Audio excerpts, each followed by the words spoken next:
김지의 돌직구쇼에 오신 여러분 반갑습니다. 김지입니다. 전 오늘도 저희 돌직구쇼 오픈 스튜디오 앞에 나왔습니다. 김혜경 씨가 검찰 조사를 받았습니다. 그런데 진술을 거부한 채 나왔습니다. 검찰의 결론을 예상해 놓은 듯한 수사에는 협조하지 않겠다라는 취지의 발언도 있었습니다. 그런가 하면 야당에서는 김건희 여사를 향한 이른바 공천 개입 의혹을 제기했습니다. 당사자는 그런 문자 받은 바 없다라고 부인하고 용산에서도 공천이 안 되는데 이게 무슨 소리냐 라며 반박하고 있습니다. 두 여사와 관련된 이야기 잠시 후에 전해드리겠습니다. 전 비가 오나 눈이 오나 매일 아침 이곳에서 여러분을 기다리겠습니다. 김지의 돌직구쇼 지금 라이브로 시작합니다. 잠깐만요.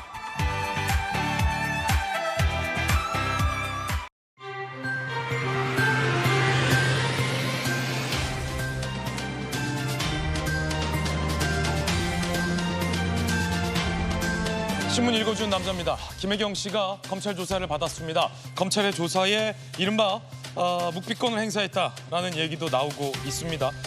법인카드 사용 의혹 등 과연 수사 결과, 재판 결과 어떻게 될지 궁금합니다. 자, 그런가 하면 김건희 여사를 향해서 공천 개입 의혹을 야당이 제기하고 나섰습니다. 텔레그램 내용도 있다라는 주장도 나왔습니다. 당사자 사실 무근이라고 부인하고 있습니다. 잠시 후에 여사와 관련된 이야기 전해드리겠습니다. 오늘 조간신문 4가지 키워드 준비됐습니다. 먼저 첫 번째 키워드부터 보겠습니다. 첫 번째 키워드는 이겁니다. 방패. 중앙일보가 오늘 일면에 쓴 내용인데요. 어떤 방패일지 함께 보시겠습니다. 북한의 드론을 잡을 무기 서울 등 20곳에 배치하겠다는 겁니다. 사진을 보시면 자 이렇게 레이더로 탐지하고 영상으로 식별하고 전파 교란, 이른바 제밍 장치가 한 세트로 이루어진 무인기를 잡을 방패입니다. 탐지 전파 교란 추락 유도 방식에 수방사 부대는 11월까지 배치하겠다라고 밝혔습니다. 이 제밍 레이저가 쭉 발사되면 북한 무인기가 힘을 잃고 그 자리에서 추락한다라고 합니다. 이어서 다음 키워드입니다. 두 번째 키워드 살펴보시죠. 두 번째 키워드는 직격. 한국일보 사면입니다. 추석 앞 다급한 여당, 의료대란 책임져라. 복지부 2차관을 직격했습니다. 박민수 차관입니다. 응급실 전화할 수 있으면 그건 경증이다 라는 발언, 여론의 문매를 맞고 있습니다. 친한계 김종혁 최고위원도 책임자 사퇴해야 된다. 나경원 의원도 사퇴를 시사했습니다. 잠시 후에 이야기 나눠보겠습니다. 이어서 다음 키워드입니다. 세 번째 키워드 살펴보시죠. 세 번째 키워드는 수장. 조선일보 12면입니다. 비리 교육감의 100년 대계 수장 재도전. 조선일보가 당선 무효형을 받은 광노현 전 교육감이 또 출마하겠다라고 밝힌 대목을 강하게 비판하고 있습니다. 비리를 저질러서 징역형을 산 인물이 어린 학생들의 교육을 책임지는 교육감 선거에 다시 나온다는 건 비상식적이다라는 얘기가 나온다고 강하게 비판했습니다. 광노현 전 교육감 대법에서 징역형 증거인멸 혐의도 제기됐는데도 불구하고 또 나온다라는 겁니다. 유죄에도 불구하고 양심의 법정에서는 자기는 떳떳하다라고 말한 발언도 논란이 일고 있습니다. 예전에는 진보 진영의 미덕은 도덕성이었는데 어찌된 일인지 이 서울 교육감, 특히나 이 진보 교육감들의 도덕성은 대체 다들 어디로 간 것인지. 이어서 다음 키워드입니다. 네 번째 키워드입니다. 네 번째 키워드는 풍선, 한국경제 1면입니다. 주택담보대출이 막히자 신용대출로 사흘새 5천억 원이 폭증했습니다. 풍선 같다는 겁니다. 풍선 효과죠. 신용대출의 대출 수요가 몰리고 있습니다. 일각에선 이복현 금감위원장을 향한 비판의 목소리도 있습니다. 무작정 다 대출을 틀어막으면 정말 급전이 필요한 사람들은 어떻게 하냐라는 겁니다. 지금까지 신문 읽어준 남자였습니다.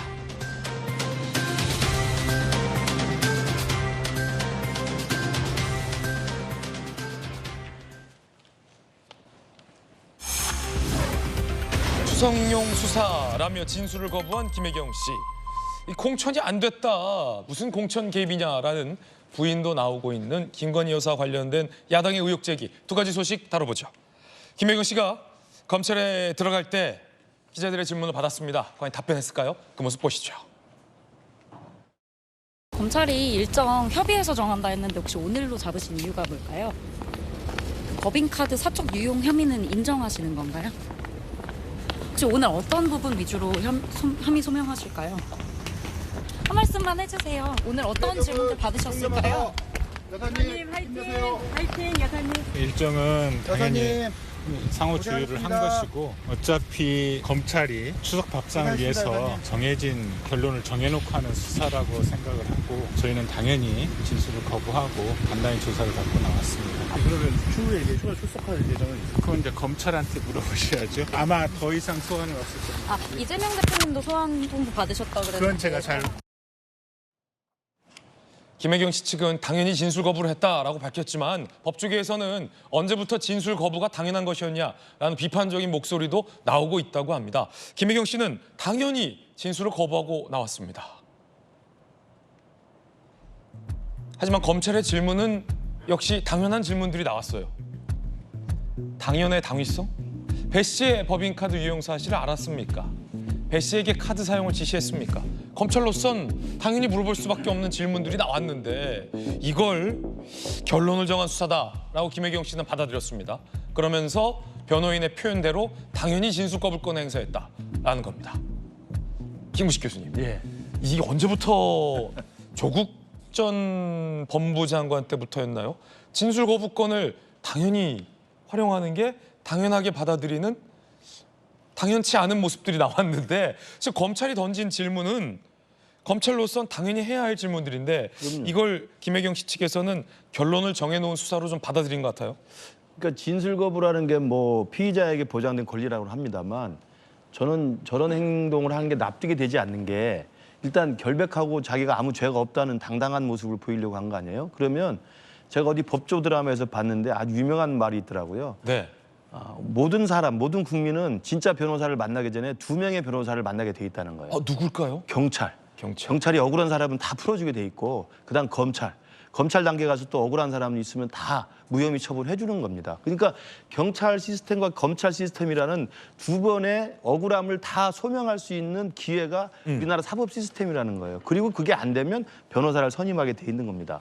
그러면 자기가 정말 결백하고 무혐의고 죄가 없다고 한다면 그 배 씨가 어떤 짓을 했는지 자기도 알지 모를지 모르지만 가서 있는 그대로 설명을 하면 되잖아요. 질문은 간단해요. 그럼요. 배 씨의 법카 유용 사실을 알았느냐? 배 씨에게 카드 사용을 지시했느냐? 그럼요. 아니면 아니라고 부인하면 될 질문이다. 그리고 그 혜택은 전부 먹는 건 전부 본인이 드셨잖아요. 그러면 이게 초밥이 어디서 온 건지 과일이 어디서 온 건지 추석 제사상 이건 어디서 온 건지 자기는 알으면 알았다 모르면 몰랐다 배 씨가 됐는지 모르게 뭐 설명을 해야 될 거 아닙니까? 경찰에 가서든 검찰에 가서든 저도 명예훼손죄로 뭐 고발돼가지고 해봤지만 가서 당당하게 밝히는 거 이건 절대 그게 아니다. 네. 그럼 무혐의가 되는 겁니다. 그렇군요. 왜 검찰에 가서 이걸 정치적으로 악용합니까? 네. 저는 그래서 진술 거부라는 것은 말 못할 사정이 있으니까 이걸 정치 탄압 프레임으로 가려고 하는 거고. 조국 대표도 그랬다. 당연하죠. 두 번째로는 저 날짜 관련해서 좀 이따 뒤에 나올지 모르겠습니다. 네네. 7월 4일부터 검찰에서는 소환을 통보했다는 거 아니에요? 그래서 변호사하고 일정을 협의했는데 전혀 응답이 없었다는 겁니다. 그래놓고 불쑥 어제 나타난 겁니다. 이날 오겠다고.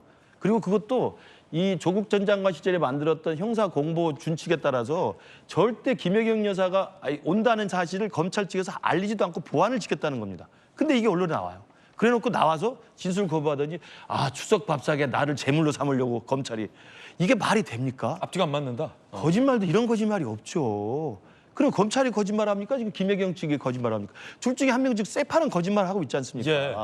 저는 정말 제1야당의 대표로서 별로 그렇게 좋은 사건도 아니고 좀 굉장히 좀 비리와 관련된 이른바 법카를 사용했다고 하는 국고횡령이나 그렇게 되는 거 아니겠습니까? 이런 것 관련했으면 죄가 없으면 당당하게 밝히고 그리고 또 죄가 없으면 있는 그대로의 모습 솔직하게 이야기를 해야지 왜 저렇게 정치 공세 비슷하게 프레임을 짜가지고 정치적으로 조작을 하는지 저는 이해가 되지 않습니다. 예, 김영태 의원님. 사실 이번 건은 뭐 정치적인 사건은 아니에요. 경기도지사 재직 당시에 법인카드 유용이 제보가 나왔고 구체적인 뭐 사진과 물증도 나왔고 그것 때문에 김혜경 씨가 대선 기간에는 사과를 했던 사안입니다. 그러면서 대선 기간 사과할 당시 수사에 성실히 응하겠고 책임을 지겠다라고 한 건데 대선 때는 그렇게 말씀하셨어요. 사과까지 하고. 그런데 막상 수사가 진행될 때는 진술을 거부하니까 조금은 좀 당황스러운데 지켜보는 사람 입장에서 김용태 의원 보시기엔 어떻습니까? 결론을 정한 수사라고 말씀을 하신 것 같은데 결론이 정해졌겠죠. 아니 이게 무슨 굉장히 복잡한 법리가 들어가는 사건이 아닌 거잖아요. 법인카드가 유용됐고 결제 내역이 있고 여기 당연히 결론 정해진 거 아니겠습니까? 그래서 경찰에서 물어본 거잖아요. 아까 김근식 실장님 잘 설명해 주셨는데 알고 있었는지 배 씨와의 관계가 어떤 건지 확인을 해야 되잖아요. 이게 이미 배 씨와 관련해서 기소가 된 사건이고 공범으로 이제 수사기관들은 보고 있는데 혹시나 김혜경 여사가 억울한 점이 있을까 여기 대해서 물어보는 거잖아요. 근데 여기에 대해서 답변을 거부하고 진술을 거부하는 것 자체가 좀 이해가 가지 않고요. 예. 조금 전에 설명하셨지만 경찰 측 입장을 들어보면은 그 서면 조사도 하려고 했었던 거 아니겠습니까? 그런데 9월 5일 날 선택해서 나왔다라는 거, 직접 나왔다라는 것은 본인이 어떤 입장을 소명하려고 읽혀질 텐데 그걸 진술을 거부했다는 것 자체가 좀 솔직히 이해가 가지 않고 네. 오히려 이것을 쇼로 이용하시려는 거 아닌가 생각이 좀 듭니다. 자, 야당에서는 추석 밥상의 제물로 김혜경 씨를 삼았다라고 주장하고 있고요. 검찰에서는 본인이 나오겠다고 했다라고 밝히고 있습니다. 민주당 야당 대표 배우자까지 추석 밥상머리에 제물로 올리려는 막장 행태. 자극적인 단어가 나왔어요. 제물. 자, 그러자 수원지검 3번에 걸쳐 출석 요청했지만 협의 실패했다. 서면조사 통보를 했다는 거예요. 아, 그럼 우리가 서면조사하겠다. 그런데 5일에 출석하겠다라고 김혜경 씨가 밝혔다. 라는 건데, 자, 김용주 의원님. 네. 검찰 말대로라면 조금 의아한 대목인데, 아, 그럼 서면으로 해드릴까요? 아니다, 5일에 나가겠다. 아, 그러면 감사합니다. 근데 막상 5일에 나와서 추석 밥상에 제물로 야당 대표의 배우자를 올리려 한다. 진술은 거부하고 가시고. 이러면 검찰 입장에서는 좀 당황스러울 것 같은데요. 그러니까 당스럽겠죠. 기본적으로 보면 이번은 또 독특하게 언제 출두하겠다라고 하는 것을 민주당이 먼저 밝히는 네. 그런 형태라서 경찰이 오히려 검찰이 뒤통수 맞은 것 같은 느낌을 받았을 거예요.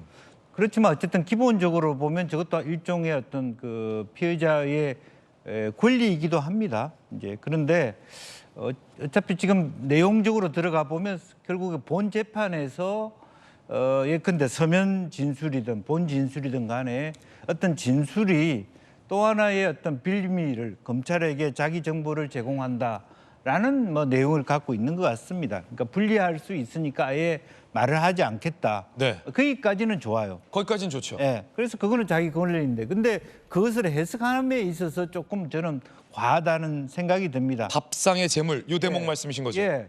뭐 정말 추석 밥상에 그렇게 저런 재물이 올라오는 게 맛있겠습니까? 법인카드로 뭐 사 먹은 게 별로 생각하지도 않고 또 요즘 추석에 밥도 잘 안 먹어요.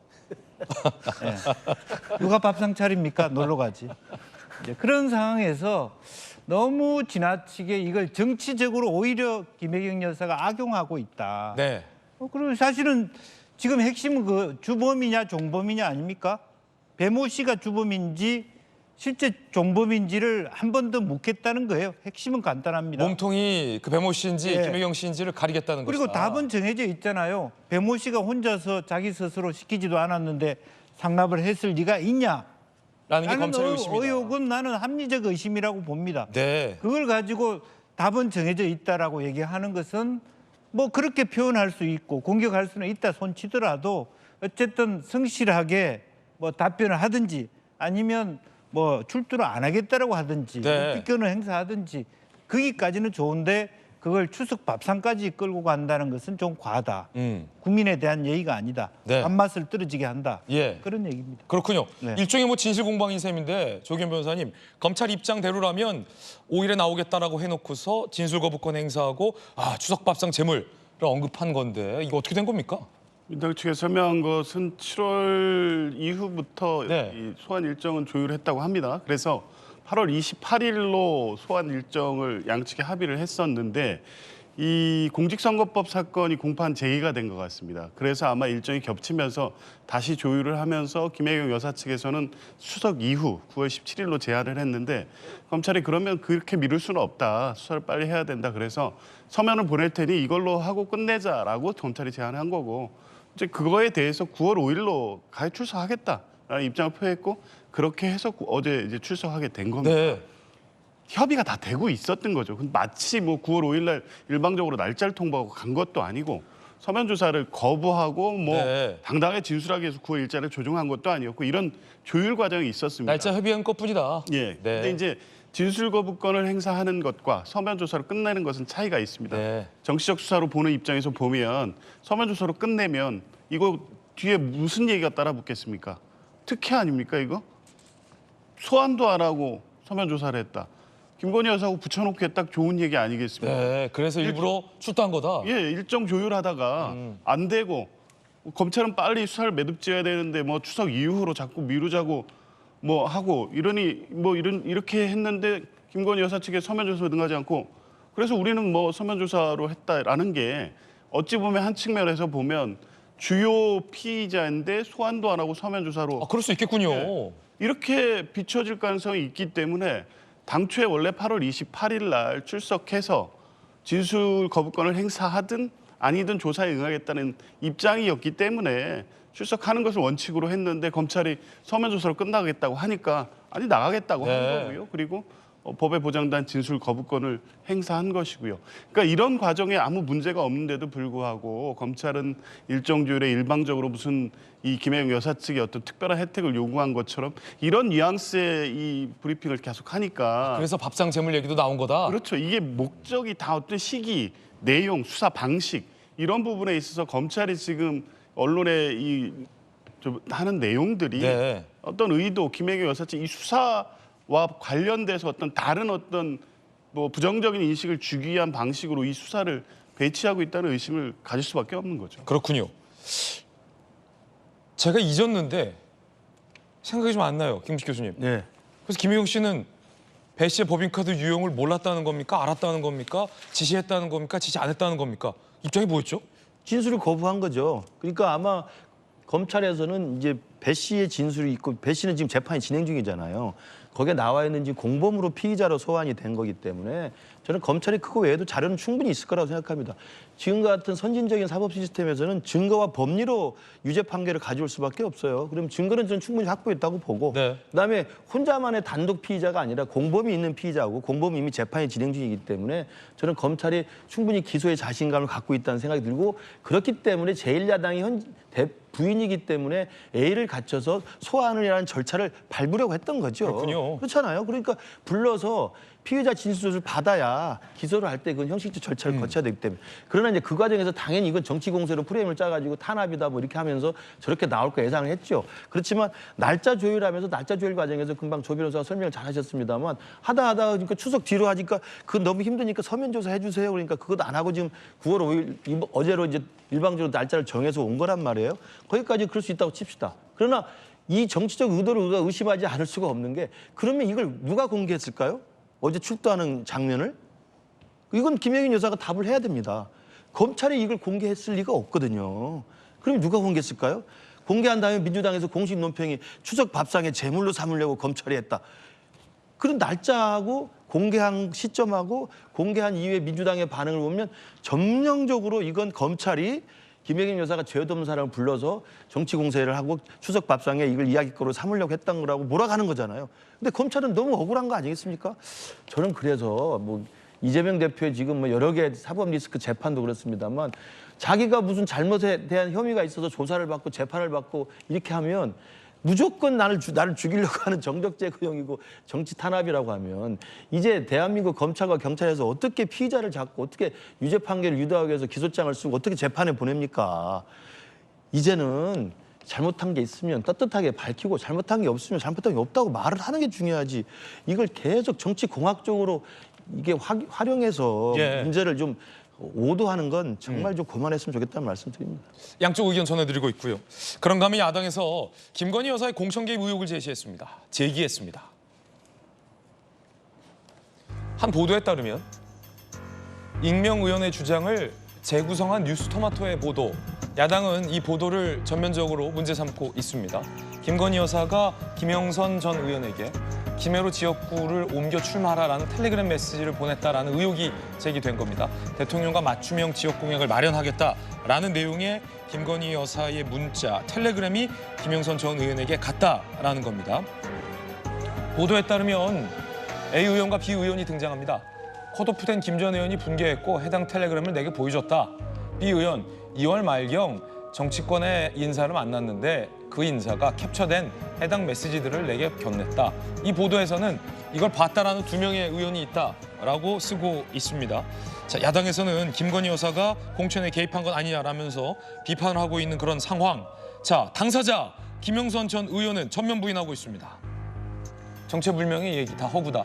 대선 때 윤 대통령에게 따봉 이모티콘을 받아봤지만 김 여사에게 문자 받아본 적은 없다. 내가 받은 건 따봉뿐. 체리 따봉이었나요? 내가 조혜진 의원에게 낙동강 벨트 출마를 제안했다. 장동혁 당시 사무총장 찾아가 출마하겠다고 얘기했었다. 라는 겁니다. 김건희 여사가 뭘 옮기고 말고 할 게 아니라 내가 나서서 정리했다.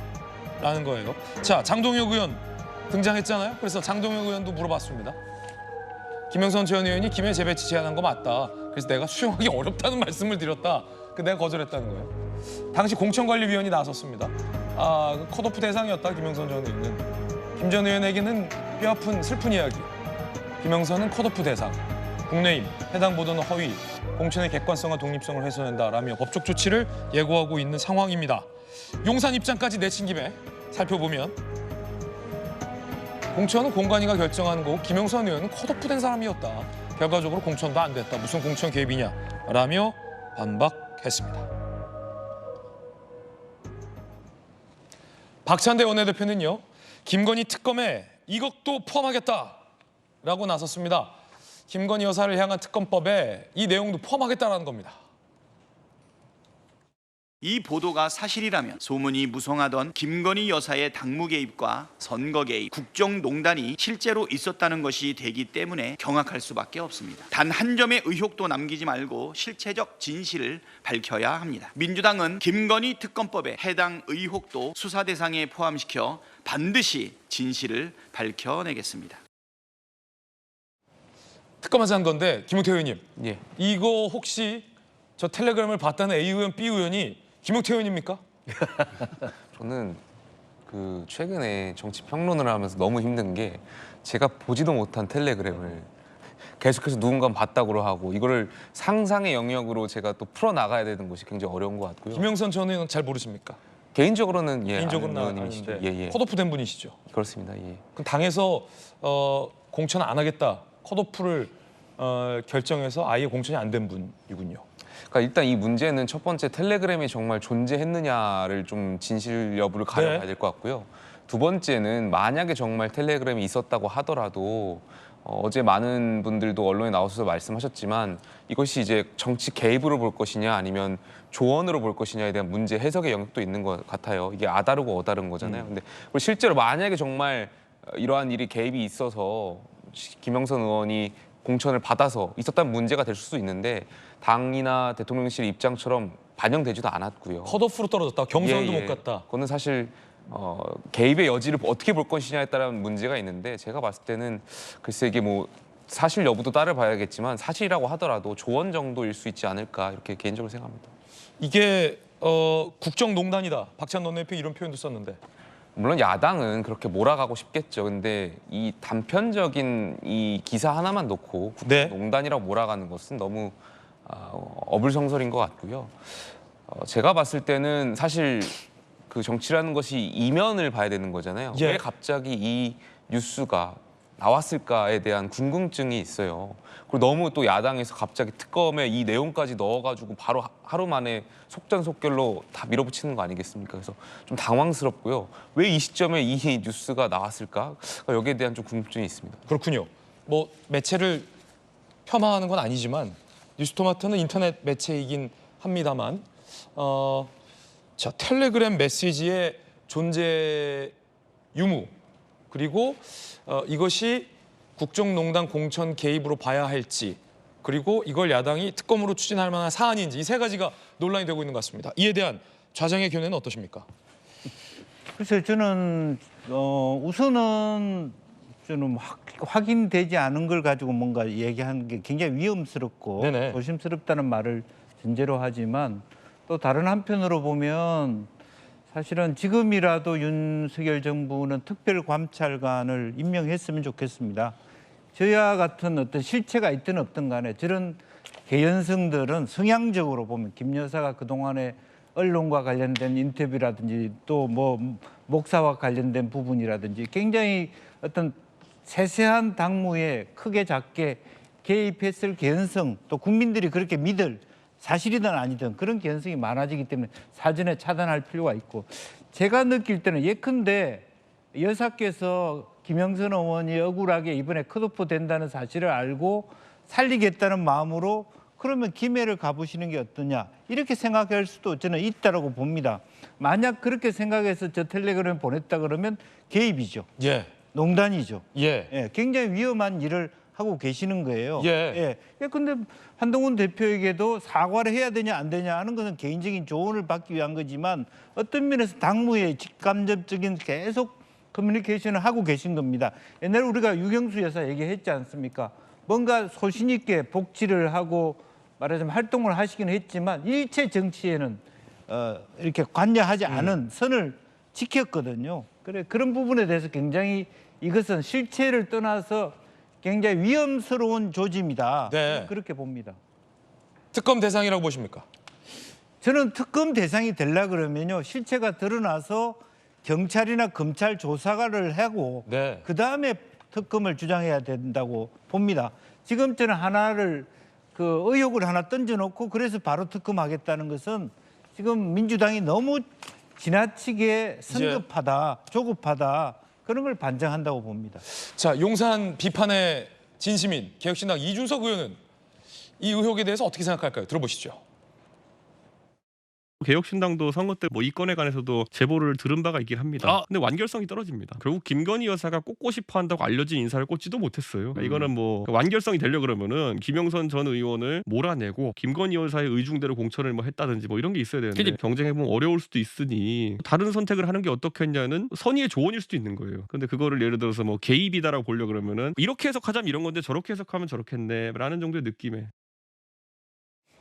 자, 이게 웬만하면 이준석 대표도 용산 비판하거든요. 조기현 변호사님. 근데 이준석 의원이 보기에도 이거는 좀 완결성이 떨어지는 제보다 이걸 갖고 국정농단이나 공천 개입이라고 하기는 완결성 떨어지는 제보다라고 오히려 야당의 문제 제기를 좀 비판 쪽으로 얘기했는데 야당에서는 어떻게 보십니까?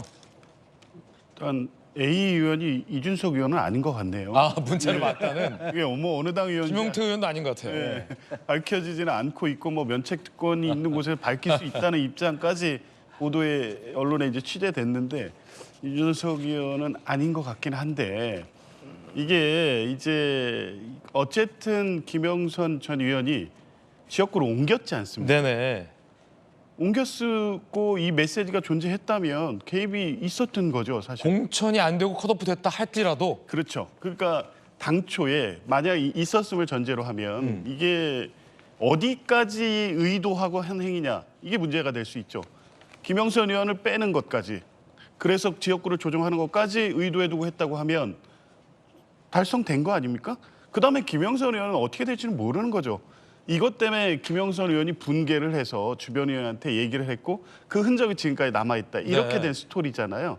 근데 전체적 상황을 보면 지금 대통령실과 김영선 의원 본인과 국민의힘 당의 입장이 약간씩 틀린데 첫 번째 메시지가 존재하느냐에 대해서 김영선 전 의원은 전면 부인 취지입니다. 근데 당의 장동혁 최고위원 얘기를 보면 애매한데 대통령실은 존재하는지 여부에 대해서 부인하지 않고 있어요. 이거 시기의 문제지 언젠가 나올 수밖에 없고 이미 여의도에서는 2월에 다 이게 이런 일이 있었다는 거 암암리에 다 알고 있었던 얘기잖아요. 그렇다고 하면 상당히 개연성 있는 얘기로 이미 회자되고 있었고 지금에 와서 나온 거죠. 당무 개입, 선거 개입이라고 볼 수밖에 없는 겁니다. 이게 그냥 일반적으로 이 대통령 영부인이 당무에 이렇게까지 개입한 걸 단순히 조언이라고 볼 수 있나요? 공천 과정에서 의견을 냈잖아요. 그리고 그게 어느 정도 실현이 됐잖아요.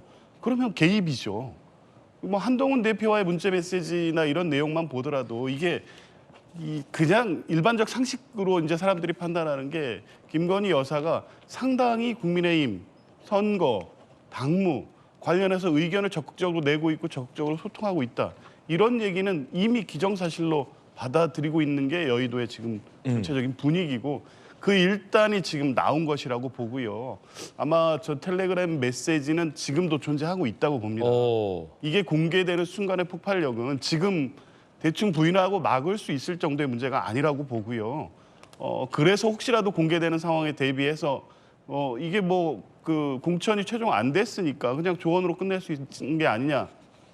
그 정도의 수준이 이게 무슨 선거 개입이냐 당무 개입이냐라고 지금 그렇게 변명할 수는 있겠지만 메시지가 공개된다고 하면 지금의 양상은 완전히 달라질 거고 김건희 여사의 어떤 정치 개입 관련돼서 여러 가지 제기된 문제들과 관련해서 저는 어떤 뭐 일종의 빗장이 풀렸다. 향후에 이런 유사한 문제들이 계속 터져 나올 수밖에 없을 것이고 네. 이제 그런 차원에서 분명 이번 문제도 이 사안 자체로 정말 간단한 문제는 아닌 건 분명합니다. 야당이 이렇게 생각하고 있다는 겁니다. 이에 대해서 여당의 반박도 좀 보겠습니다. 윤상현 의원입니다. 기다렸다는 듯이 김건희 특검법을 재발이 사건의 당사자들이 사실무근 허위 보도라고 반박해도 마이동풍, 말귀의 바람이라는 거죠. 청담동 술자리 투 아니냐. 윤상현 의원은 강하게 야당을 비판했습니다. 이것 역시 이제 특검하겠다라는 건데 일단 이 건을 특검하겠다라는 것에 대해서 김무식 실장님 어떻게 보시는지랑 그 최근에 계엄 의혹 제기했는데 왜 계엄은 특검하자고 야당이 안 하는지도 좀 개인적으로 궁금하거든요. 어떻게 보십니까? 지금 김건희 여사와 관련된 특검은 지금 이 이슈만 있는 게 아니고 이전에도 지금 명품백부터 시작해서 그 도이치모터 사건까지 다 있기 때문에 거기에 이걸 또 포함시키자는 것이었고 그다음에 이전에도 또 뭐 임성근 사령관 구명 로비와 관련해서도 그 해괴 망측한 그 확인되지 않은 이야기가 나와서 그것도 사실 민주당이 또 김건희 여사 특검에 포함을 시키자고 해놓은 상태예요. 그러니까 아마 민주당에서는 끊임없이 김건희 여사 여러 가지 논란거리가 생길 때마다 그걸 모아서 특검에다 다 종합 세트로 넣자는 것이기 때문에 저는 뭐 크게 놀랄 상황은 아니라고 생각합니다. 근데 문제는 아까 우리가 쭉 몇 분이 다 논평을 하셨습니다만 사실 여부하고 저걸 어떻게 해석했느냐의 문제인데 저는 만약에 텔레그램 캡처본이 남아있다고 한다면 이건 좀 양상은 달라질 수 있다고 생각합니다. 네. 그러나 텔레그램은 그 대화 상대방이 언제라도 그걸 없애면 금방 사라져버리거든요. 그걸 캡처해놓은 캡처본이 없다고 하면 확인할 방법이 없습니다. 그래서 저는 김영선 당시 의원하고 김건희 여사가 이 부분이 사실 무근이라고 하는 이상은 이 캡처본이 없다고 한다면 확인할 길이 전혀 없는 거고요.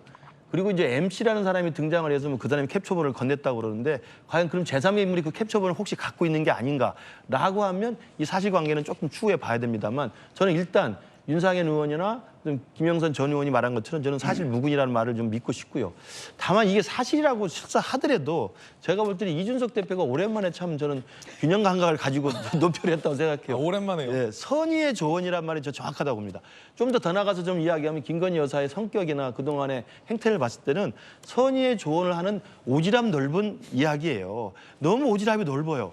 거기에 대해까지 그 김영선 전 의원하고 개인적인 뭐 안면이 있을 수 있죠. 저하고도 안면이 있을 수 있으니까. 그러면 이러저런 걸 상의할 때 정말 마음을 다해서 조언을 해줍니다. 이렇게 하면 어떻겠습니까? 이렇게 하면 어떻겠습니까?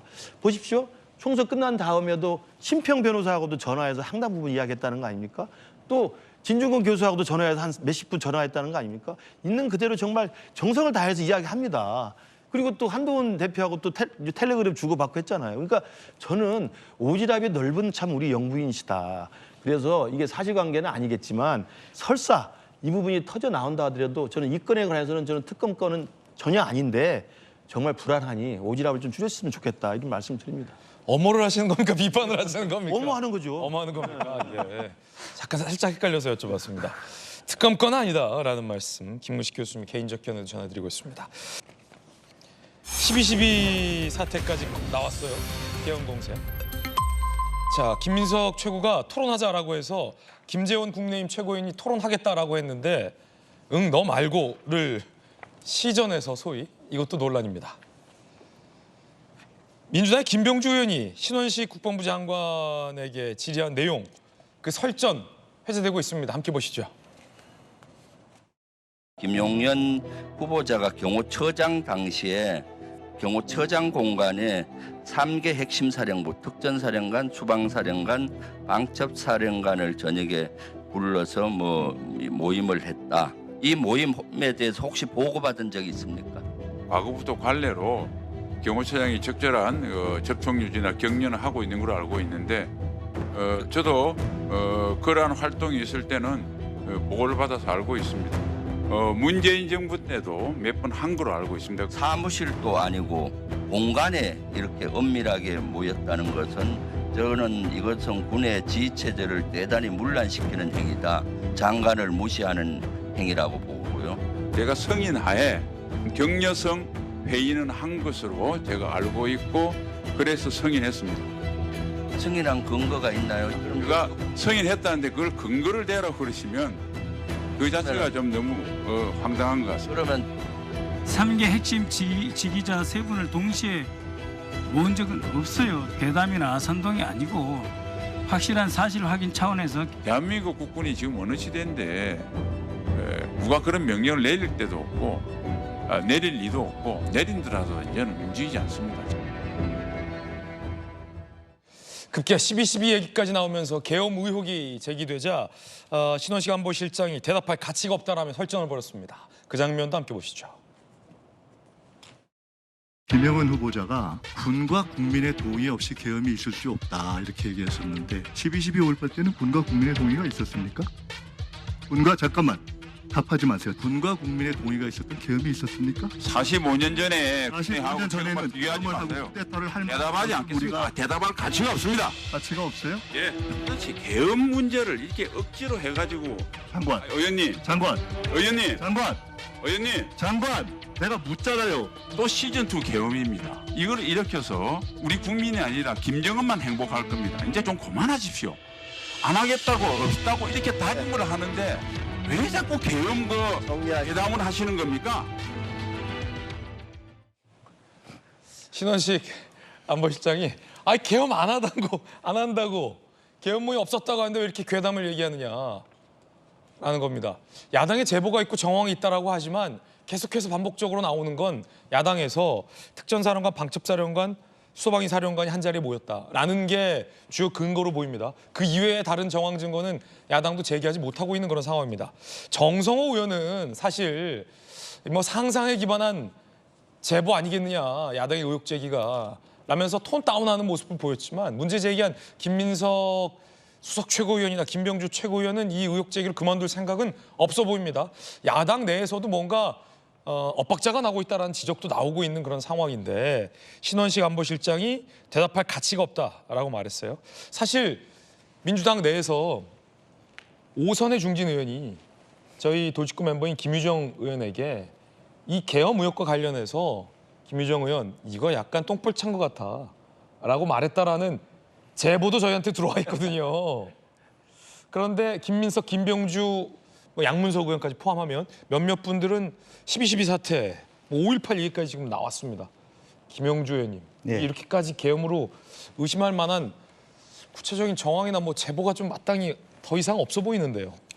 그러니까 이제 사실은 오히려 그 계엄 쪽으로 몰아가는 것이 아니라 왜 이런 군의 핵심 말하자면 특전사령관, 그 수도방위 사령관 또 뭐 방첩사령관이 국방부 장관이 아니라 경호처장한테 달려갔느냐에 대한 업무 경계를 뛰어넘는 행위에 대한 질타는 저는 의미가 있다고 생각해요. 그 모임 자체를 지나치게 계엄하고 연관시키는 데서의 좀 이게 너무 지나친 상상력이라는 문제가 있고 비약이다. 예, 역으로 보면 대통령께서 자기 고등학교 선후배 지간이란 것 때문에 처음부터 국방부 장관을 앉히고 싶었는데 경호처장으로 앉히는 것이 저는 잘못됐다. 솔직하게 처음부터 그러면 국방부 장관, 실제로 국방부에 계실 때 지금 현재 김용원 장관 후보자가 굉장히 신임도 높은 군인이었다는 건 다 알고 있는 사실이거든요. 그런 분을 너무 약한 경호처에 앉히는 것으로서 오히려 신은식 장관보다는 오히려 당당하게 김용현 장관을 앉혔더라면 이런 오해가 없었을 것이다. 저는 그렇게 생각을 하고요.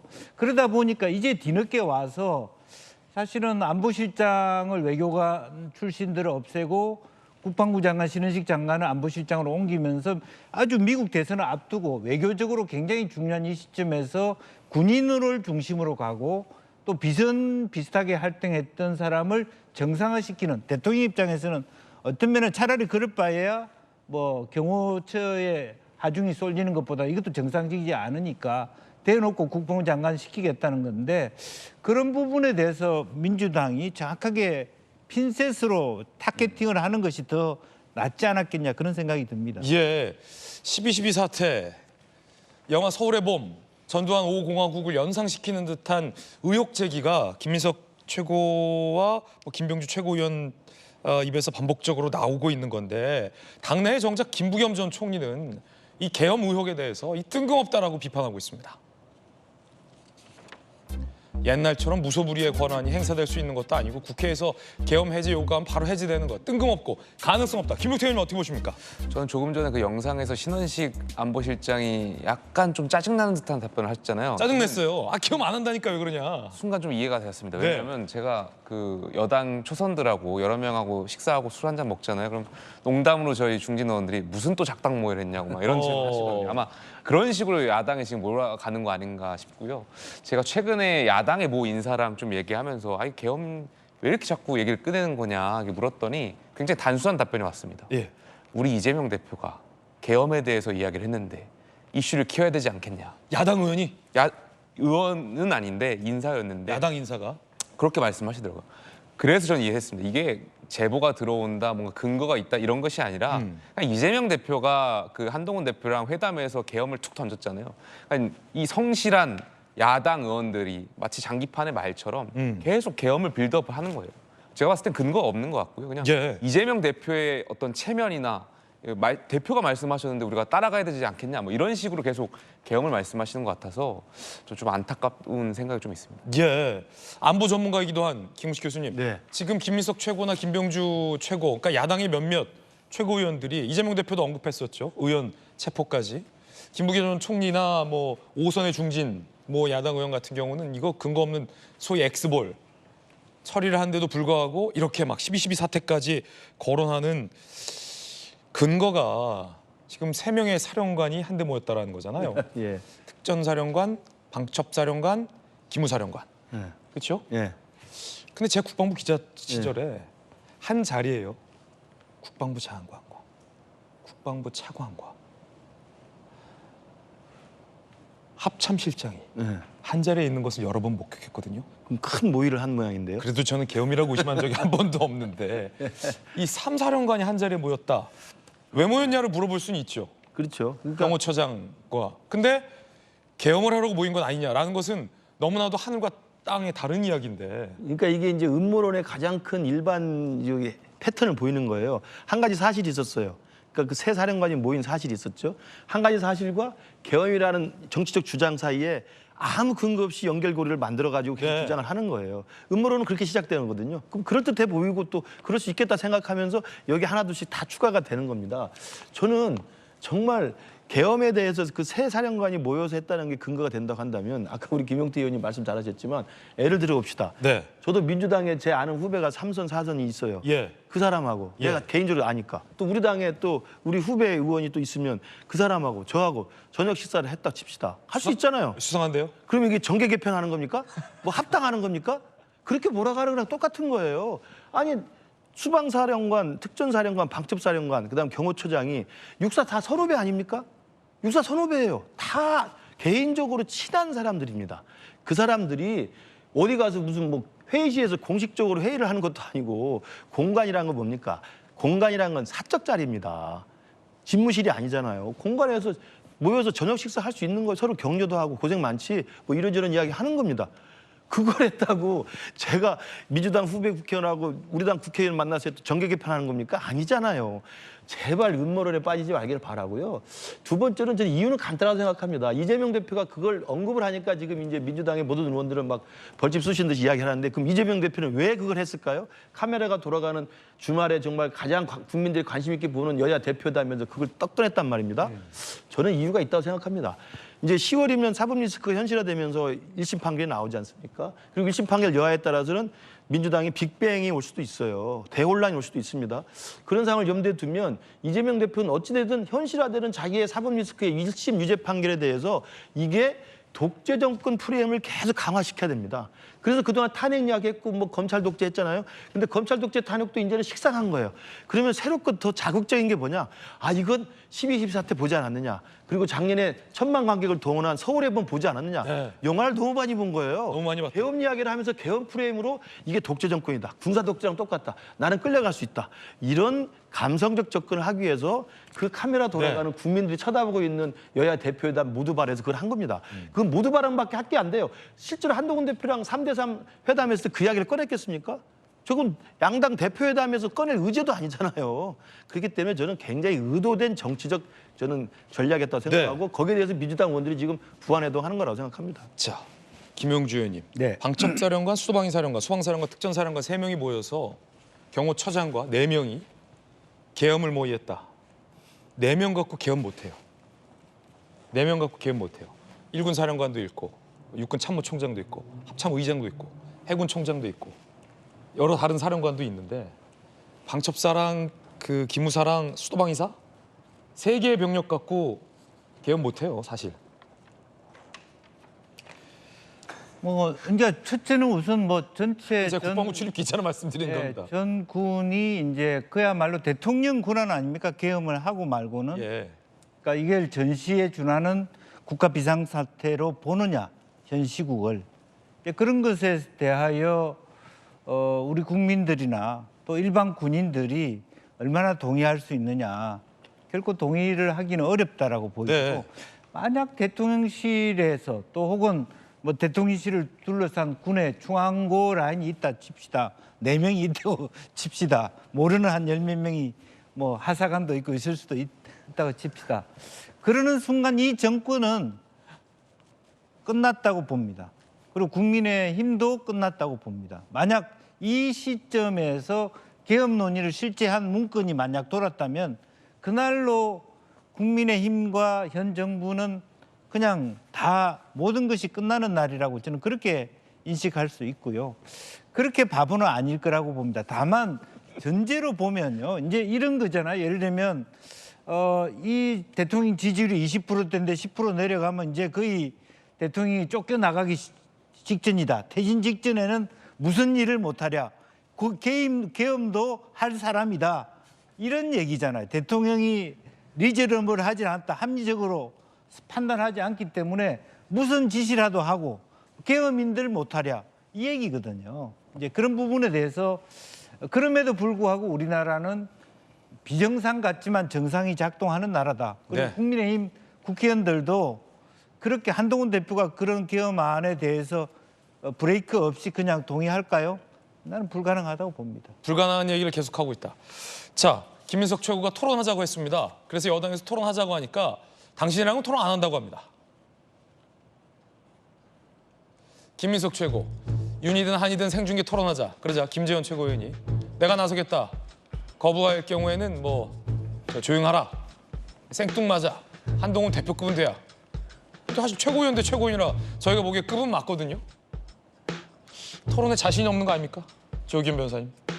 그렇지 않은 것 같습니다. 김민석 최고위원이 뭐 토론에 자신이 없겠습니까? 어디에 내놔도 뭐 토론에 있어서는 뭐 압도적이죠. 그러니까 저 말한 취지는 생중계 토론하자 했잖아요. 한동훈 대표가 여야 대표회담을 하면서 제안했던 그 주요 의제에 대해서 국민 앞에 드러내놓고 누가 맞고 틀리는지 우리의 얘기가 그렇게 근거가 없는 것인지에 대해서 책임 있게 토론을 해보면 누구 말이 맞는지 우리의 문제 제기가 그렇게 근거가 없는 것인지 네. 드러나게 할 수 있다 이런 거지. 그러면 일단 김민석 최고와 김부겸 전 총리 둘이 먼저 토론을 하고 결론 내고 나서 여당이랑 토론해보는 것도 좋을 것 같은데요. 그러니까 민주당 내 분위기 보면 이런 이 제보나 정보는 사실은 지도부급에 긴밀하게 아마 있었을 겁니다.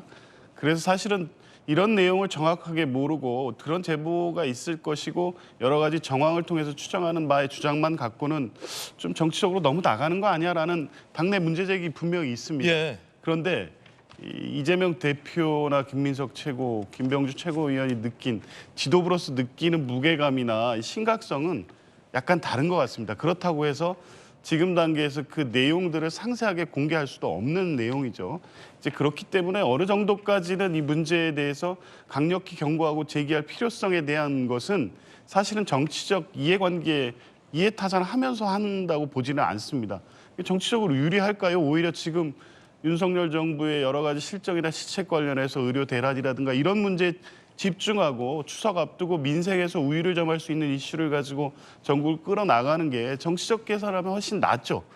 그럼에도 불구하고 이 문제를 지도부가 계속 얘기하고 있다는 것은 그만큼 무게감과 엄중함, 심각성, 그거에 대한 책임감을 가지고 한다는 생각이 들어요. 그렇군요. 그래서 이제 만약에 진짜 되리라고 생각하고 제안을 하셨을 것 같지는 않은데 근데 그 정도 책임 있게 무감 있게 토론을 하면 우리의 문제 제기가 어떤 근거에서 왜 이 할 수밖에 없는지에 대해서 국민 앞에 정확하게 드러낼 수 있다. 이런 입장을 밝히신 거라고 봅니다. 근데 이제 사실 정치적인 상도에 따르면 급과 급이 맞아야 토론을 하는 건데 김민석 의원은 뭐 정치 경험이 많다고는 하시지만 최고위원이잖아요. 최고위원 대 최고위원이 급이 많고 누가 보더라도 대표는 대표가 맞는 건데 막상 같은 급의 여당 최고위원이 토론하자고 하니까 막말한 사람이랑 왜 왔냐라면서 토론을 회피했다라는 비판도 있는데 혹시 이재명 대표는 이 건으로 계엄 의혹으로 한동훈 대표와 토론할 의사는 있습니까? 그러니까 제가 아까 김민석 최고위원의 제안도 이 토론이 실제 열릴 것을 전제하고 하신 것 같지는 않아요. 그냥 말뿐이었다. 그렇죠. 일단은 그만큼 엄중하게 생각하고 있고 책임 있게 한번 얘기를 해보자. 네. 이제 이런 차원인 거지. 이걸 가지고 자꾸 정치 공방으로 끌고 가는 방식으로 논쟁을 할 문제는 아니라는 입장이시기 때문에 모르겠습니다. 이재명 대표의 생각까지는 잘 모르겠지만 한동훈 대표가 이 문제를 단일 이슈를 가지고 토론하자 하면 이재명 대표로서는 받아들일 수도 있을 것 같은데요. 그래요? 네. 그렇군요. 지도부는 당대표 포함해서 계엄 의혹에 진정성이 있다라는 분위기 전해주고 있습니다. 여러분 어떻게 생각하십니까? 그럼 여당 지도부는 어떤 반응인지도 한번 살펴보겠습니다. 들어보시죠. 정성호 의원님께서는 정치인이 이 정도 얘기도 못하냐 이렇게 얘기하셨는데요. 장난도 못 치냐 이런 정도 말이죠. 국정이 장난입니까? 이재명 대표의 1심이 선고되면 무슨 소요 사태라도 일으키겠다는 경고로 들립니다. 제가 즉시 토론에 나설 테니 김민석 최고위원은 답하시기 바랍니다. 거부할 경우에는 그동안에 이 나라를 어지럽힌 죄를 스스로 반성하시고 아닥하시기 바랍니다. 있을 수도 없는 일을 가지고 이슈화하는 거는 무슬리니한테 많이 배운 것 같은 그런 생각입니다.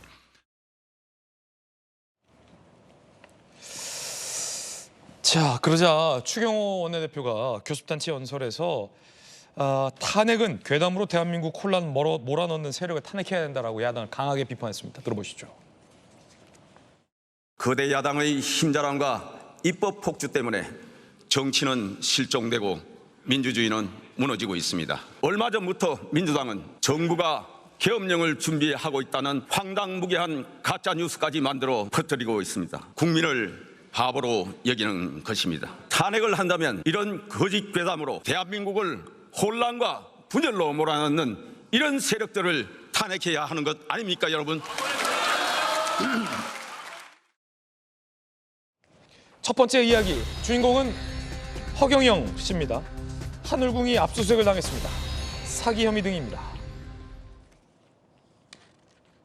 하늘궁 압수수색, 혐의, 사기, 정치자금법 위반, 식품위생법 위반, 수사관 23명 투입, 약 8시간 진행됐고요. 만병통치 우유라고 주장하고 팔았던 불로유 등을 압수했다고 합니다. 저걸 압수했네요? 자, 제보 내용도 있는데요. 대천사가 되려면 1억을 내야 된다. 어떤 내용일까요? 하늘궁 탈퇴 신도들이 고발을 했습니다. 허경영 대표를. 기운을 불어넣어준다며 터무니없이 비싸게 판매했다.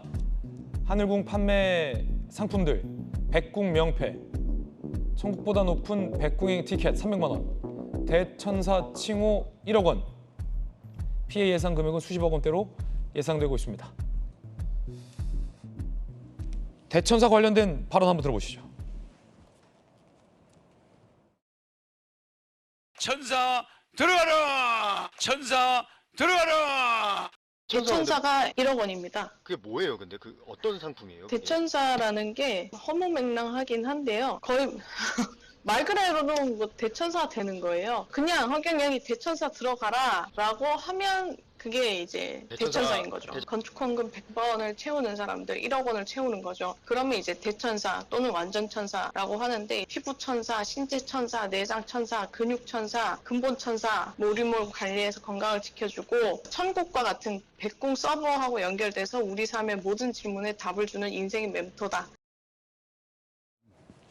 좀 그 황당무계한 제보 내용인데 대천사 1억. 대천사가 내는 조건은 대천사 들어가라 하면 대천사가 된다. 라는 제보 내용도 현재 보도되고 있는 그런 상황입니다. 김우식 교수님. 국회의원 되라! 그래도 단돈 1원도 내지 않겠습니다. 네. 정말 허경영 씨는 사실 뭐 어떨 때는 우리 국민들한테 좀 허탈한 웃음도 준 분이잖아요. 예. 그리고 또 상당한 또 나름대로 또 지지자도 있는 분인데 요즘 갈수록 드러난 걸 보면 좀 막장으로 가는 것 같습니다. 우선 뭐 지난 대선 때 나와서 뭐 허위사실 무죄박지하게 해가지고 지금 아마 1심에서 유죄 판결 받았고 2심 진행 중일 겁니다. 그리고 최근에는 또 여신도 성추행 건으로 또 고소가 돼가지고 지금 저 장면이 아마 제가 볼 때 그 고소건으로 경찰서에 출두한 사건인데요. 거기다가 이번에 이제 사기 혐의까지 이제 추가가 돼서 압수수색을 했다는 겁니다. 말씀 나온 것처럼 뭐 멀쩡한 우유인데 이 우유에 허경영 씨 사진은 스티커를 붙이면 이게 불로유라고 그래서 비싸게 아마 판매를 한 것 같고 이러저러하게 뭐 대천사니 무슨 천사니 해서 뭐 돈을 좀 받은 것 같은데 저는 참 그런 생각이 듭니다. 저 허경영 씨가 예전에 뭐 아파트 값을 어떻게 하고 한 채씩 다 주겠다 이런 이야기 하고 했을 때는 황당한 이야기지만 이게 결국은 복지가 확대되면서 또 일정 정도 그게 또 긍정적으로 또 평가받는 부분도 있지만 지금에 와서 허경영 씨 행태를 보면 초기에 있었던 어떤 그 좀 황당무계하지만 나름대로 참신했던 아이디어가 지금은 웃음거리를 지나서 좀 사기 범죄 행각까지 좀 확대되고 있는 게 아닌가 이러면서 참 안타깝다는 생각이 들고 더 중요한 것은 그러면 저런 허경영 씨의 황당무계한 주장이나 행태에 왜 일부 신자들이 거기에 같이 지지를 할까 이런 걸 보면 우리 사회가 그만큼 어디에 마음을 의지할 데가 없는 각박한 현실에서 저런 데서라도 어떻게 탈출을 찾아보고자 하는 그런 저런 그 틈새를 노리고 저런 짓을 하고 있다고 생각하는데 정말 허경영 씨에 대해서는 이제 우리가 눈을 부릅뜨고 범죄 행위가 있으면 범죄 행위에 대해서는 엄정하게 사법적인 처리를 받아야 한다고 생각합니다. 예. 김용태 의원님. 근데 여기서 또 이 법적인 담론, 쟁점 하나 생각해 볼 법한 얘기가 제기되고 있는 건데 이른바 저 사람들은 그것을 사실로 받아들이고 일종의 종교적인 행위로서 사실로 받아들이고 그 사실과 믿음에 근거하여 돈을 지불했다. 그래서 이 법적으로, 그러니까 정치적으로 비판하는 것과 법적인 쟁점으로 과연 저것을 사기 행위로 인정이 되느냐. 예, 좀 법적인 논란이 있을 수 있다. 뭐 이런 이야기도 있거든요. 김용태 의원님 어떻습니까? 글쎄요, 뭐 법적인 거에 대해서는 아마 변호사님께서 더 잘 아시겠지만 제가 봤을 땐 충분히 사기의 영역이 해당되지 않을까 생각이 들고요. 김구식 교수님 말씀하셨지만 그 사기의 뭐 높고 낮음이 어디 있겠습니까? 근데 말씀하셨던 것처럼 보통 저렇게 말씀하시는 거에 속는 분들, 그러니까 이 정치가 잘해야 되는 게 마음 둘 곳이 없어가지고 내가 뭔가 민원이 있고 뭔가 이게 해결하고 싶어야 되는데 잘 안 들어주니까 결국에는 허경영 씨 같은 저런 분들이 그러한 사기를 이용해가지고 사람들을 현혹시키고 이런 분들 결국엔 다 어지럽히는 거거든요. 그래서 여기에 대해서는 강한 법적 처벌이 있어야 되는 것 같고 제가 보다 보니까 봉이 김선달보다도 못한 것 같더라고요. 봉이 김선달보다 못하다. 그러니까 지금 뭐 불로유를 만들어서 팔고 뭐 천사 뭐 이런 게 오히려 봉이 김선달은 뭔가 이렇게 생각이라도 있었지 허경영 씨가 저렇게 하는 것은 글쎄요 저런 분이 참정권도 행사하면서 정치 지도자로서 뭐 역할도 하려고 하셨던 거잖아요. 그것이 결국에는 본인의 이권을 위해서 돈을 벌기 위해서 했던 행위들 아닌가에 대한 생각이 들고 정치하는 사람으로서 선거가 어떤 특정 개인의 그런 사기를 위한 도구로서 전락했던 것 같아가지고 안타까운 마음이 좀 있습니다. 예, 강한 비판 주셨어요. 봉이 김선달보다 못하다. 김용태 의원님 개인적인 비판 전해드리고 있습니다. 조기현 변호사님, 혐의가 3개예요. 사기, 정치자금법 위반, 식품위생법 위반. 식품위생법 위반은 그 불로유 관련해서 최근에 불로유를 먹고 좀 몸이 아팠다 뭐 이런 분도 나왔었고 사기야 뭐 아까 봤었던 뭐 대천사나 뭐 여러 가지 궁 뭐 그런 거고 정치자금법 위반도 있네요. 아마 지금 불로유 문제가 뭐 이번에 처음 나온 얘기가 아니에요. 네. 몇 년 전에 이미 나왔었거든요. 말도 안 되죠.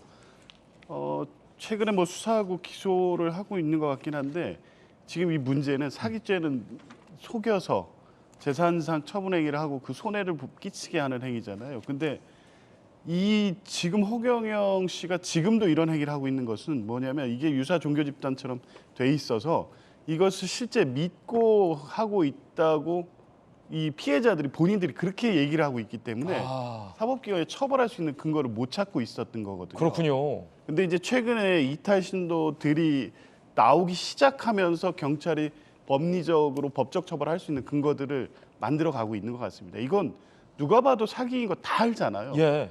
왜 지금 처벌 안 받고 저분이 아직도 불로유에서 불로수까지 해가지고 저런 사기 행각을 계속 하고 있지? 법감정하고 맞지 않거든요. 이게 이제 문제가 유사 종교 집단처럼 이 사람들은 내가 피해 본 거 아니야. 내 자발적 의사로 한 거고 나는 불로유 불로수 먹고 나 건강해서 나 그렇게 믿고 있어. 이렇게 얘기를 하면 사기죄가 성립이 안 되는 거예요. 그렇군요. 법률적으로도. 예, 그러니까 이제 이번에 경찰이 이렇게 대대적인 압수수색을 하는 것은 이 탈퇴 신도들이 네. 내가 속았다. 내가 속아서 내 재산을 갖다 다 바치고 그걸로 손해를 봤다. 결국에 이 허경영은 나를 그런 방식으로 속여서 자기가 재산상 이득을 취득한 것이다라는 구체적 진술을 하고 있는 것으로 보입니다. 그러면 처벌할 수 있는 근거가 마련되고 있는 거죠. 그렇군요. 그래서 지금까지는 처벌을 못 해왔다. 그 얘기 굉장히 흥미롭습니다. 불로유 수사 중에 불로수가 나왔습니다. 유는 우유고 수는 물입니다. 일반 생수와 불로수는 다르다라고 주장하고 있는 건데 이야기 들어보시죠. 나와봐. 빨리 와. 겨울에 좀 춥잖아. 뭐 말이 이러면 화장도 안 지워지고 이게 고아텍스를 통과하는 물이야. 그냥 피부 속으로 직행이야. 그럼 이게 늘겠나? 제 안에서는 물이 들어가서 늘리고 밖에서 쏴서 늘리고 그럼 얼굴이 어떻게 되겠노? 그래가지고 우리 회원들이 갑자기 10대들이 됐어요. 하늘에서 이렇게 광천 불로수를 주는 거는 은총이야. 이 은총에는 어마어마한 기적이 들어있는 거야. 알았지?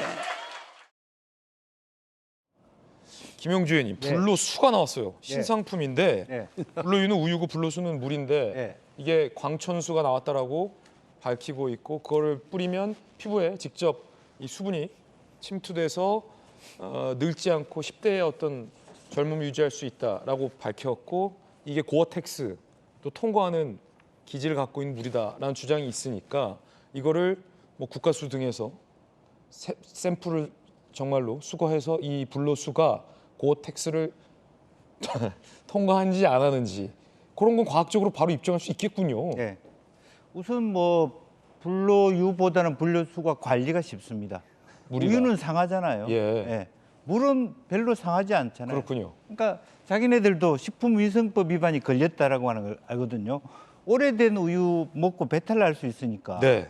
근데 오래된 물 먹고 배탈 나기는 쉽지 않잖아요. 그렇군요. 그러니까 훨씬 더 원가도 싸고 또 관리도 좋은 품질로. 그래서 아까 김용태 의원이 물장사 봉익임선을 얘기한 거군요. 예. 결과적으로 물장사를 하는 것이죠. 이제 그런 부분이고 뭐 저 안에서 일정 정도의 뭐 이온수라든지 그런 걸 할 수는 있을지 모르겠으나 뭐 지금 저 상태 같으면 아무 물이라도 다 이게 그 플라시보 효과라 할까요?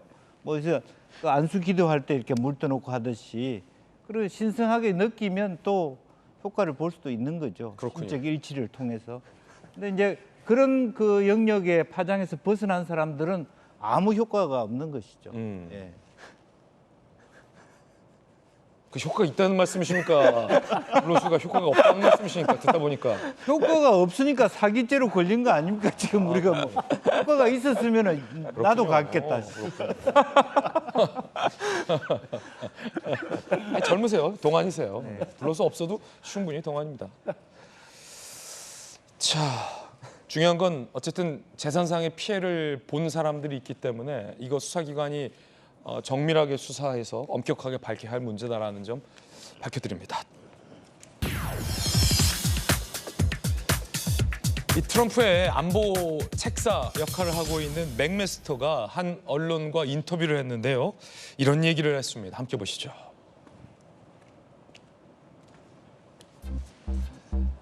허버트 맥메스터 전 백악관 국가안보 보좌관이고요. 트럼프 행정부 초기의 인사입니다. 트럼프의 안보 책사로도 불립니다. 핵은 방어욕이라는 문재인 전 대통령의 발언이 말도 안 된다라고 직격 날렸습니다. 문재인 정부는 북한과 미국이 듣고 싶어하는 말만 전하면서 중매자 역할을 했다. 김정은이 핵을 포기할 수 있다는 문재인 전 대통령이 전달한 메시지는 낙관에 기반한 왜곡에 가깝다라며 강한 비판의 발언을 쏟아냈습니다. 지금 이 맥메스터 안보보좌관이요. 작심 발언을 지금 쏟아냈는데 트럼프 후보가 2018년, 2019년 북한과 초유의 북미 회담을 벌였고 그때 문재인 정부가 북한 김정은은 비핵화의 의사가 있다라고 미국 측에 전달을 했고 우리 국민들에게도 김정은은 비핵화의 의사가 있다. 협상해볼 만 만하다. 라며 이제 한반도 운전자론, 이 중매자로 나섰는데 문재인 정부를 겪었고 북한을 직접 겪었던 트럼프의 책사가 이제 와서 하는 얘기예요. 알고 봤더니 그때 문재인 전 대통령은 너무나도 낙관론으로 우리를 속였다. 예. 그리고 김정은이 비핵화에 진정성이 있다는 것은 사실이 아니었다라고 이제 얘기를 한 부분입니다. 어떻게 보십니까? 그러니까 맥메스터 보좌관이 최근에 이제 그 회고록을 냈어요. 그 회고록에도 이제 그런 내용이 상세하게 묘사가 돼 있고 당시 2018년인가요? 문재인 대통령이 한미 정상회담으로 이제 워싱턴에 갔을 때 펜스 부통령을 만났을 때 뭐 당시 안보보좌관이니까 그 두 정상이 이야기하는 걸 다 옆에서 들었을 거 아닙니까? 네네. 그 들었던 내용들을 지금 회고록에 쓴 겁니다.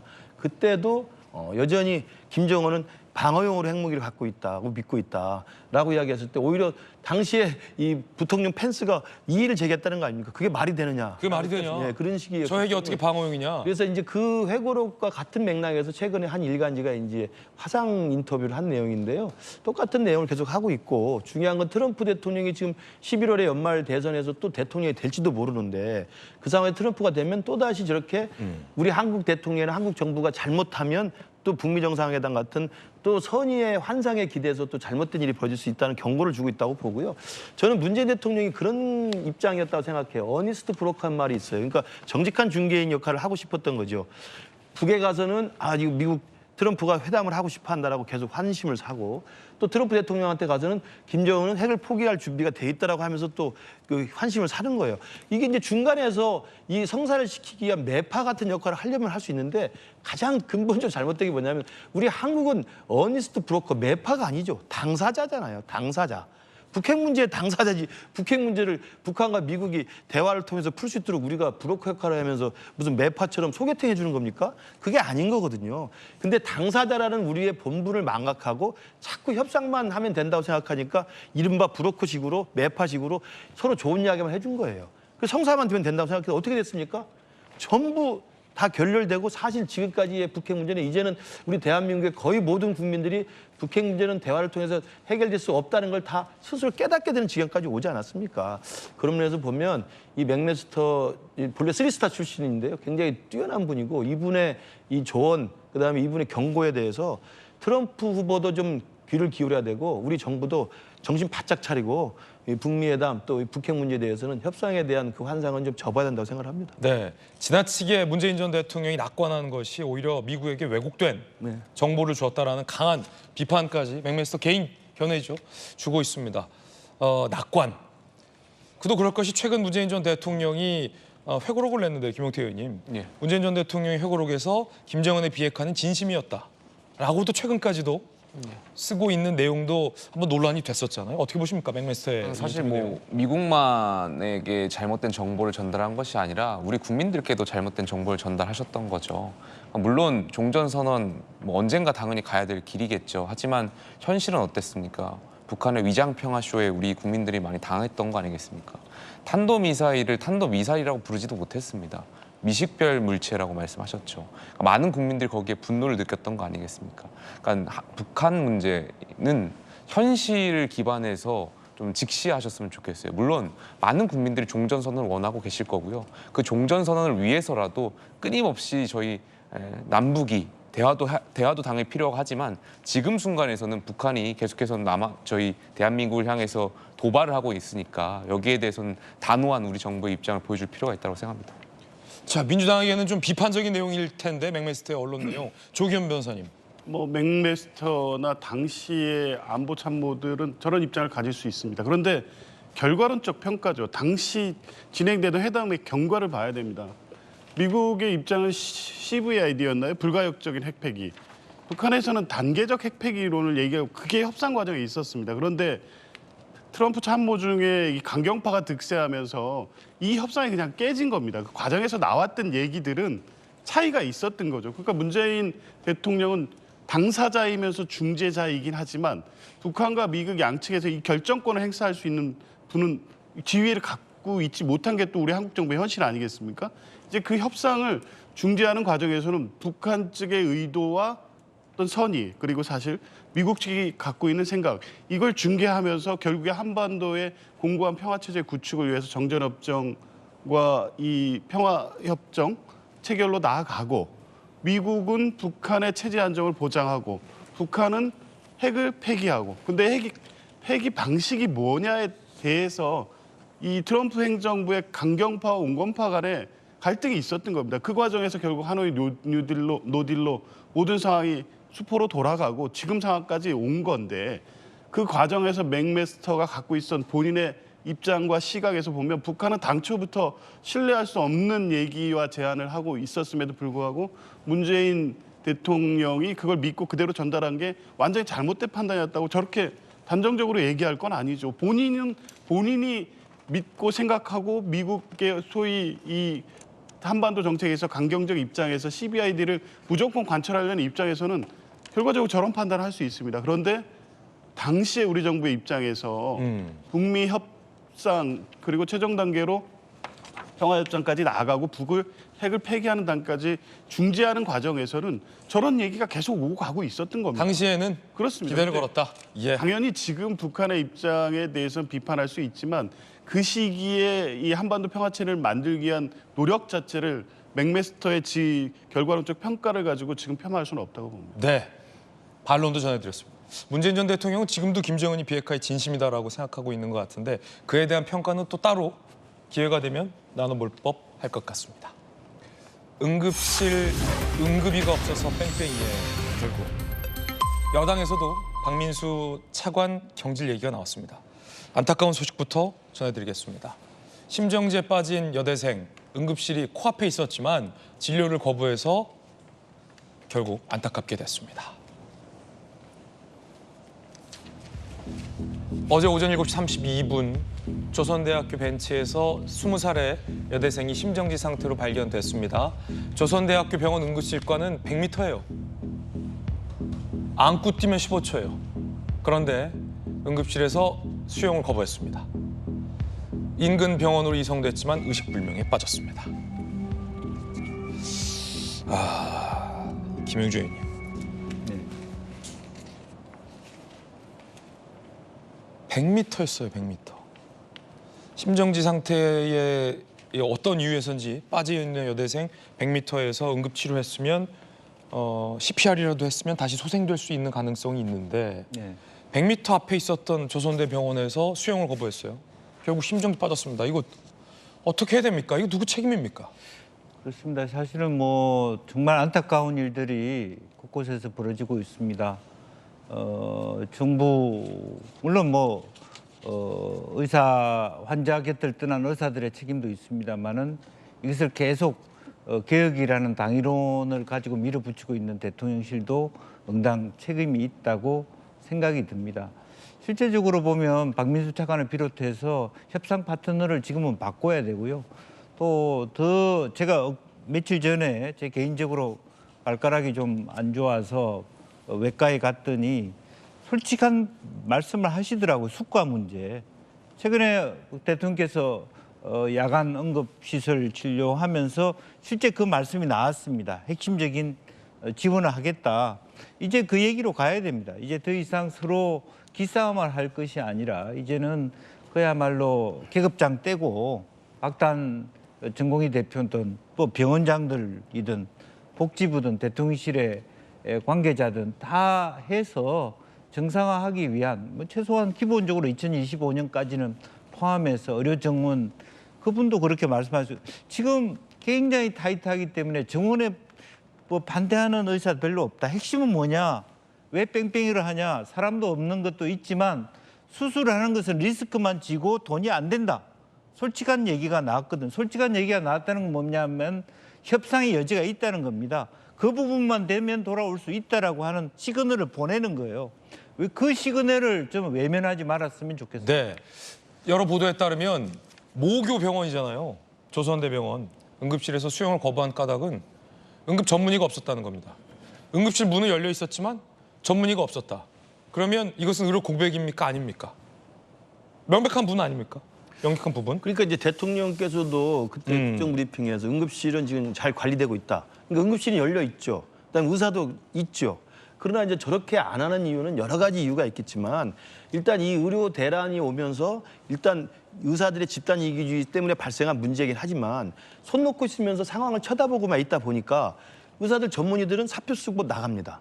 전공의들은 이미 다 거의 수십 프로 거의 다 지금 돌아오지 않고 있지 않습니까? 그러면 전문의들이 사표 쓰고 나간 데다가 전공의들이 다 밖으로 나가 있는 상황에서는 응급실 문이 열려 있고 응급 전문의가 설사 있더라도 들어오는 급한 환자들에 대해서 배후 후방 진료를 할 수가 없잖아요.